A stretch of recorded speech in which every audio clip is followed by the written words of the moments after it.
Vivekananda right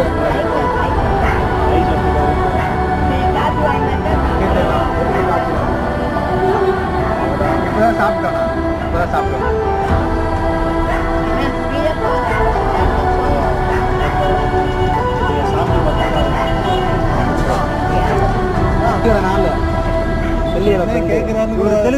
Telugu பேசுவார்ல அவரு